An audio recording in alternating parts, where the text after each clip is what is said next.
Hey everyone, I hope you're having a wonderful day. I'd like to take the next few minutes of your time to look into Chapter 11 and Are Those Who Can Teach Text. We're going to be looking at the governing and the financing of public schools in the United States, but also I want to specifically take some time to look at the governing and financing of Arkansas schools.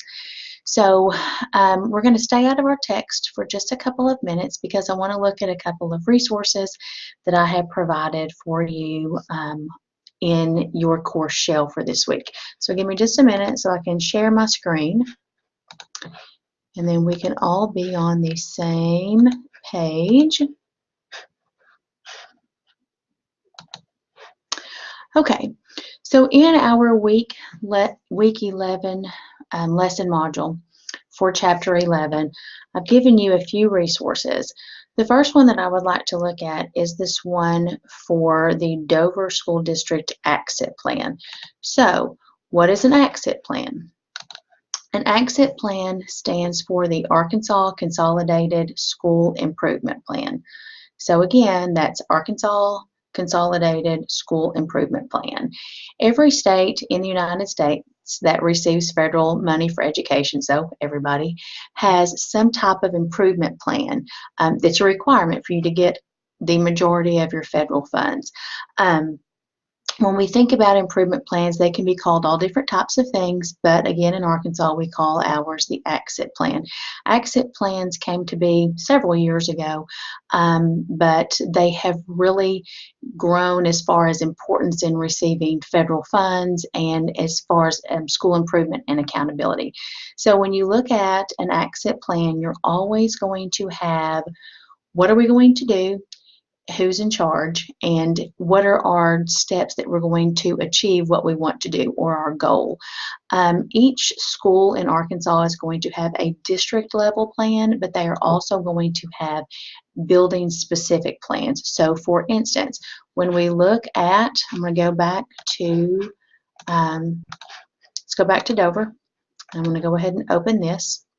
So when I look at Dover's page that shows their exit plans, you can see that there is a district level plan and there are also building level plans. So if you're at Fort Smith, which Fort Smith School District, I believe they have 22 elementary schools.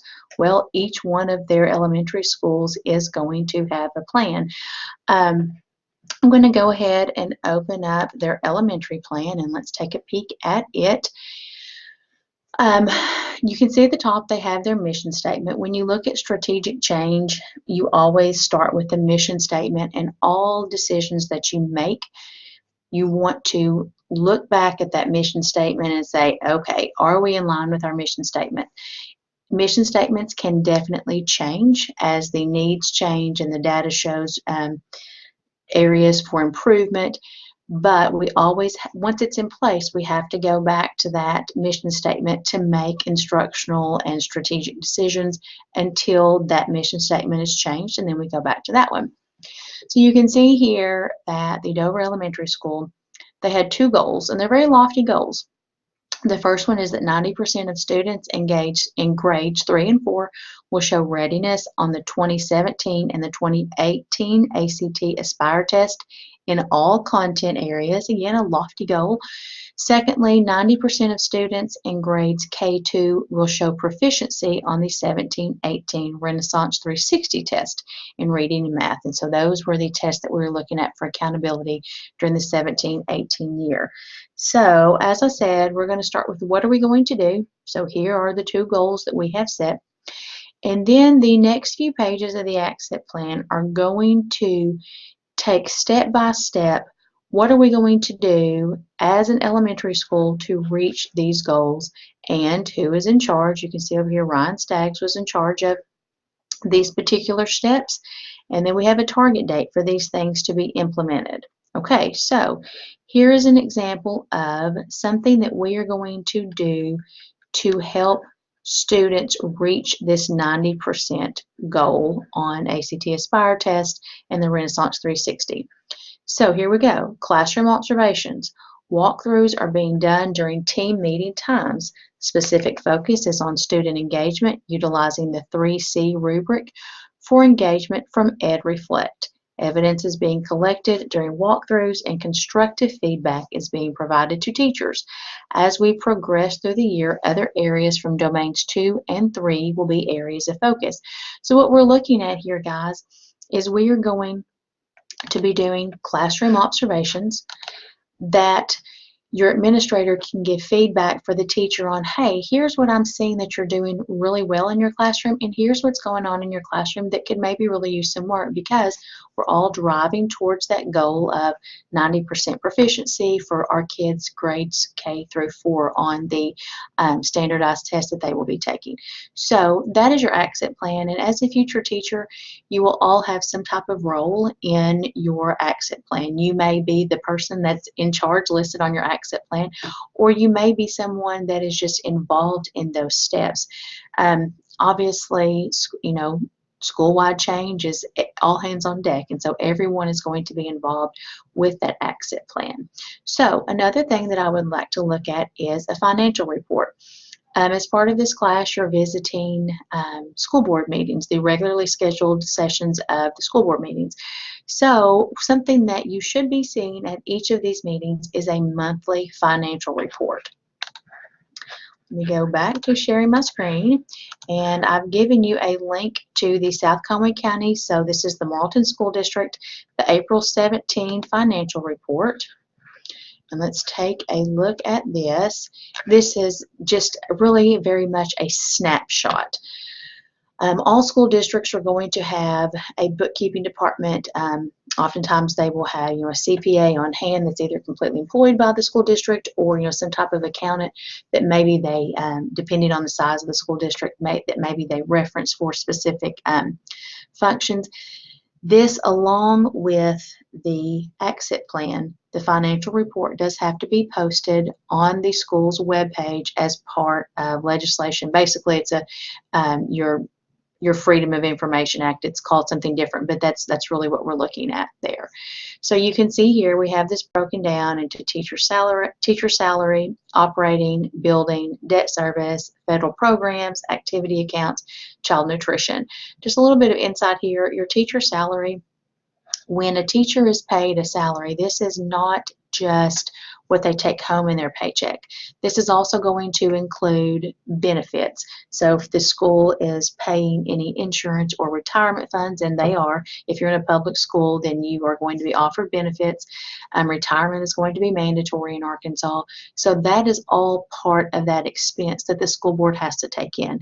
When we think about debt service, so maybe we had a building that was built, we had a millage passed to pay for it, but we had to pay that construction company, and we are paying them out of that debt service to pay off the loan. So your federal programs, this is going to include Title I. Activity accounts, this can be anything from Beta Club to Art Club to sports. All of these activity accounts are going to go here. And then, of course, child nutrition takes a lot of money to feed the kids that are in our public schools. So that is here. And this is just the April 17. If you scroll down here, we have our revenue report for property taxes, which is our main source of income for public schools in Arkansas, not for all states, but for Arkansas. Here we have salary and benefits, supplies, debt service, and then it breaks this down into our actuals and our variance and our increase and decrease. But again, these are people that have degrees in financing and bookkeeping and accounting that will really take care of this, because as a superintendent and a principal, when you are working on those degrees and licensures, you will definitely take classes on school finance. But at the end of the day, a superintendent and principals cannot be experts on everything, but what they need to be able to do is be experts on having good people on their team that they can go to and say, hey, I need this money for this. Do we have this money? And so those conversations are going on between your accounting department at your schools and your superintendents. Oftentimes you will see your someone representing your finance department at the school board meetings. It doesn't always happen, but it definitely happens pretty often. So the next thing that we need to do is we need to go ahead and get into the PowerPoint. I would like for you to get it on your text because it's going to be easier to see in your text than it may be on the screen. On page 341, I'm going to start with the graphic that I'm going to show you here. So again, that's page 341. Let me pull mine up. And I know mine looks a little bit different than yours. Okay, so here we have the organizational structure of a typical state school system. Okay, so if you think back to your American government class, you know that the 10th Amendment basically says if it's not in the Constitution, then we're going to give it to the states to determine what they want to do. This is one of the reasons why, or the reason why, that states get to determine if they're going to use corporal punishment or paddling in their schools, because it all goes to the state. The state gets to determine. And this is the same chart that's on page 341 in your text. We have the state legislation, we have the governor, and we have the state courts.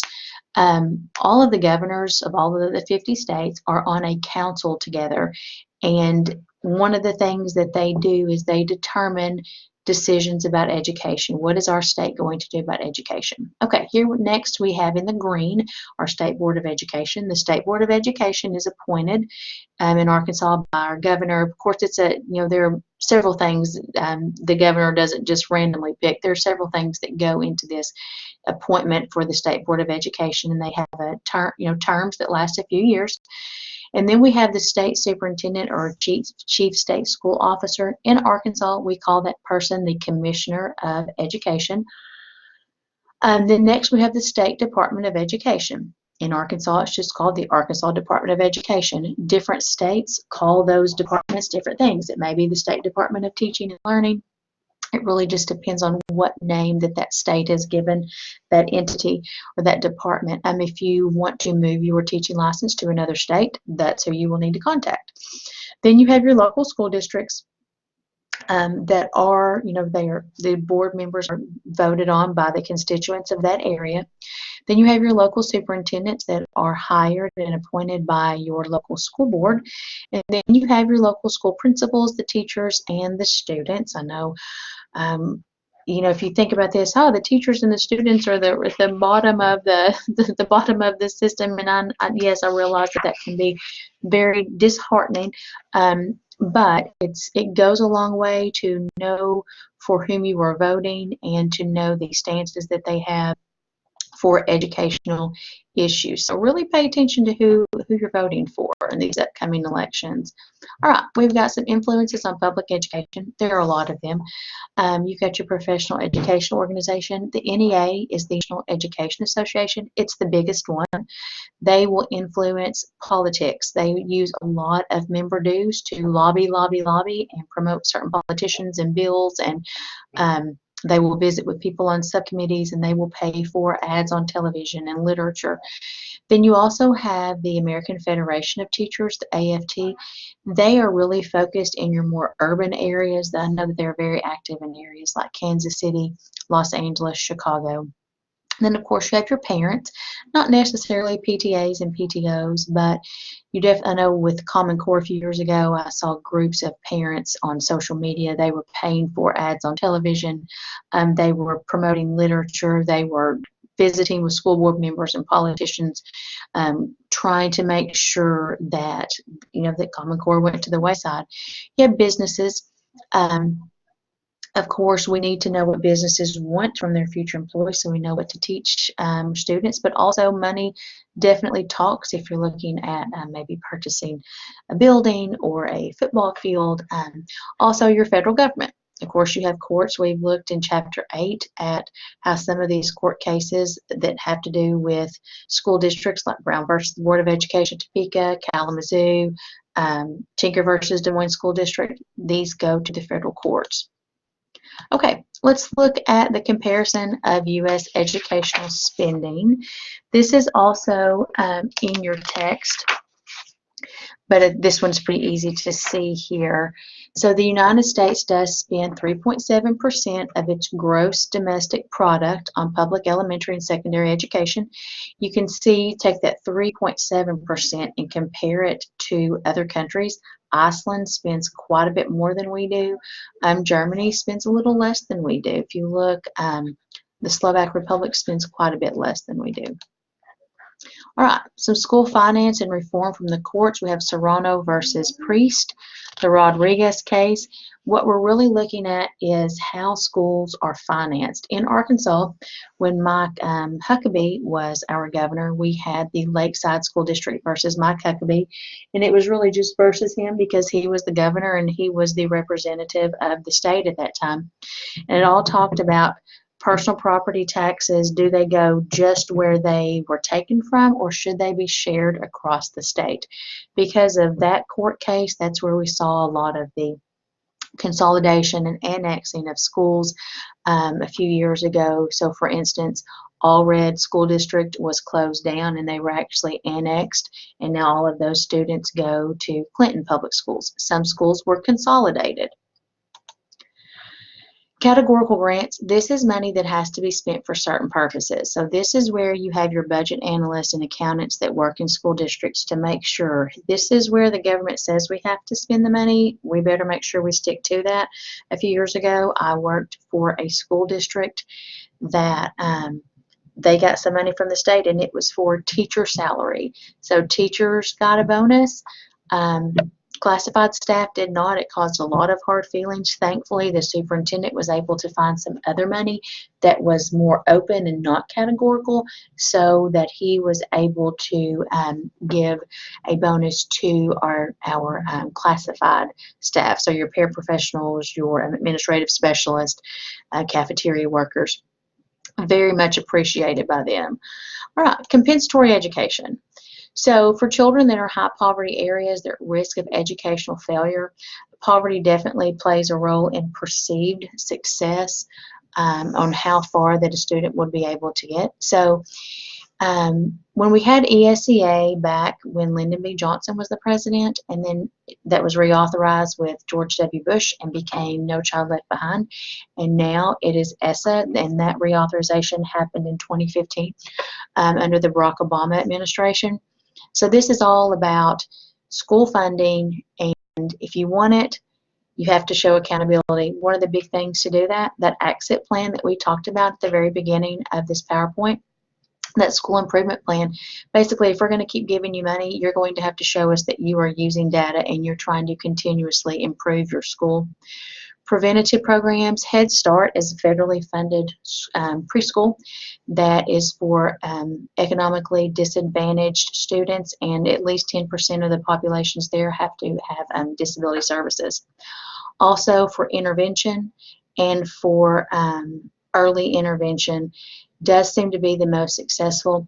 Title I is all going to be based on how many students in your classroom are eligible to receive free or reduced lunch, but a few years ago there also became they could be directly certified, which means, okay, so maybe our family didn't turn in the paperwork that proves that our family is eligible to receive free or reduced lunch, but I can get that information from DHS, and if a family receives SNAP benefits, then they are automatic, or your supplemental, your food stamps, your welfare, then they are automatically eligible to receive free or reduced lunch in a school that's not receiving grant funding for everyone to have free lunches. So that determines how much money that a school district receives from the federal government under Title I funds. Guys, I hope that you have a wonderful day, and I will be seeing you soon.